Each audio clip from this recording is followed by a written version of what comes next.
Hi everyone, this is Glenn Flaherty from Boardgames and Bourbon. Right now I want to talk to you about Strike Teams by WizKids, and this is based on the HEROCLIX system. So if you're familiar with HEROCLIX, you'll know that it's kind of like a skirmish game. Your battling is like a miniatures game. And the reason it's called HEROCLIX is you get these fantastic characters. Look at this, for example. Boy, isn't that glorious. Now this is from an expansion.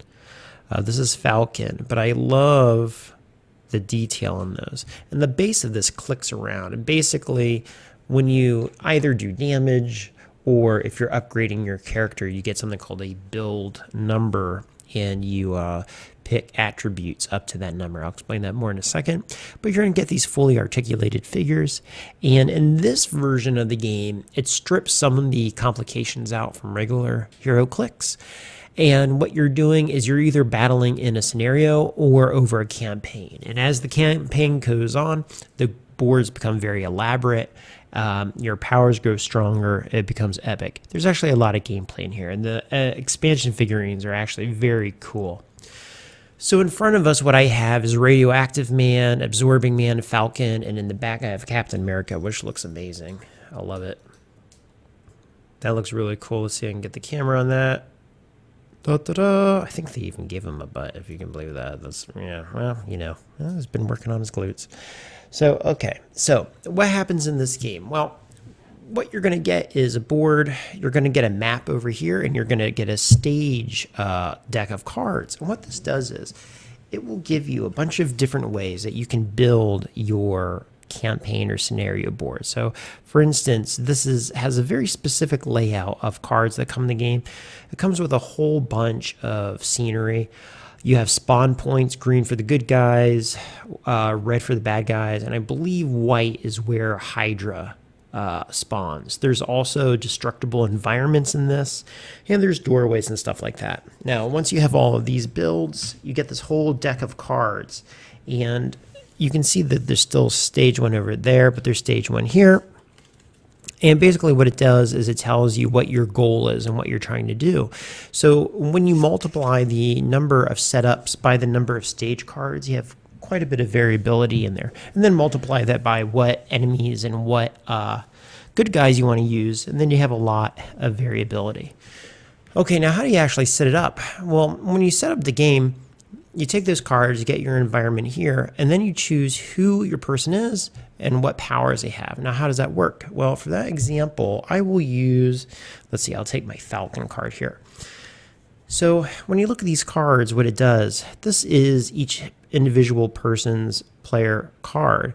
And what it does is it lays out the value of the character, which is 1. So if I have like one good guy, I need to have one bad guy. You have to have those be equal. And then, you know, because you're all on the same level, like a level 1 character has a build value of 5. So what that means is, like, let's look at Radioactive Man. I have a card here that says Blinding Flash, and if you see this number in the corner, it says 2. That's 2 points towards his 5 build. And then this is a card that says Radioactive Slam. That means you can throw something into people. Like you can pick up the destructible environment and throw it into people. And that build is 3. So between 3 and 2, you have a total of 5 points. So you just go through a big deck of cards, and then you pick out what powers. Again, that's pretty variable too. Now, when you look here, the card itself, what is this telling us? Well, it has a picture of who you are, tells you what your build is. It says you're going to start on 4. It says that on every turn, you may gain 4 activation points that you can spend on your powers or on doing something, or you can remove 6 injuries, okay? Now, when you're attacked in the game, you take injuries. And when you get injuries, see these little squares? You put an injury on these squares. So if I'm attacked for, let's say, let's look at this strike here. Imagine I'm being hit by this strike. Whoever attacked me has to pay a 2 to strike me. It's going to be fist, so that means it's a melee and it's nearby. It's going to cause 2 damage. So, you know, somebody would spend 2 activation points, hit me for 2 points. And then I have to put 2 points somewhere on here. Wherever I put it, like if I take my activation cube and I put it on move, okay, and imagine this was flat, that would be there. It means my move is going to cost 1 more activation. So right now, moving costs me 1 1 activation move. But now if I have damage on there, it'd be 2. So eventually you get so much damage, you have to spend a whole turn clearing it out. Okay, so the damage does take effect. Now, the way the rounds are going to go, and that's true for these cards too, by the way, these little cards that you use for your build, see they have the little cube symbols on the bottom there too, all the way down here. That's where your cubes would go. So it can make each of these harder to use to meet your goal. Some of the goals are timed, some of them are simply to destroy something. Okay, so now how do we play a turn in this game? So in the game, what you're going to do is you're going to take activation points, you're going to roll a die if you choose, and then you're actually going to distribute what you get to do. So in this game, you start with the bad guy. Okay, so I'm going to start with Radioactive Man here. And if you notice on a Radioactive Man, it says there's a red 4 on the bottom of his chart. And that means on your spawn point, that's what you start with, okay? So what I'm going to do is I'm just going to put my marker there because I know I get that to start the game. Then you have something called command points. And command points are kind of like a bank of points that anyone on your team can use. Not just you, but anybody. Both you and your opponent will get these. So you get 1 point there to start the game. Each one of you gets this dial. And then you have a choice to roll a die for extra command points. Now, I might go like this. I rolled 1. That means I get 1 extra command point. So my 1 rolls up and now it's a 2. So what good is that for me? Well, on Radioactive Man, if Radioactive Man wants to spend 2 points, I can do a blast from far away and damage someone for 4 points. That's really, really rad. That's something I might want to do. But if I were to roll this and I ended up with a 1 on my die, that would actually give a point to my opponent. So there's a little bit of a gamble here, okay? So you roll that die, you may or you may not get some extra points.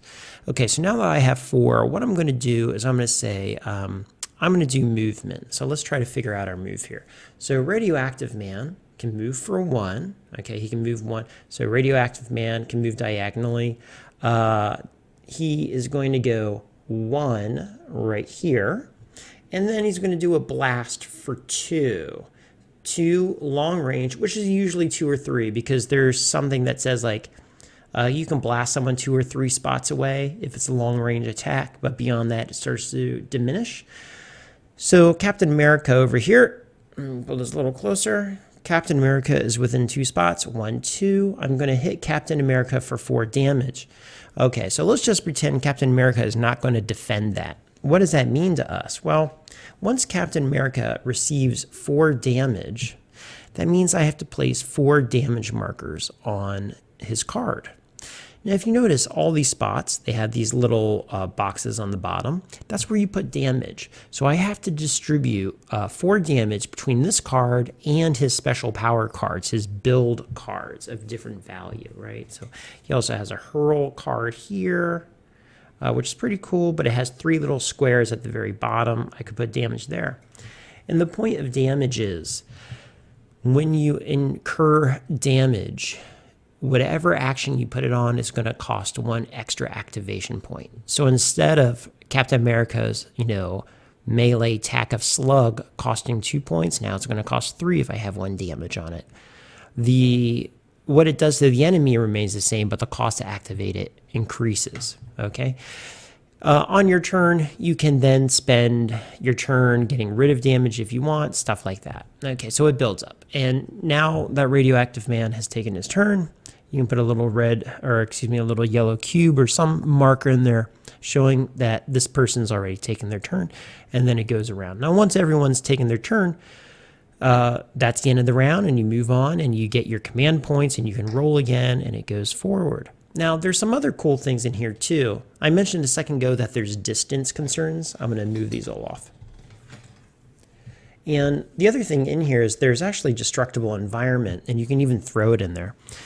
Like with most games, there's line of sight that you have to be worried about. But you also have things like these cans, and you have these crates. So if you blow up a can, you might want to hit a can, boom, and blow it up.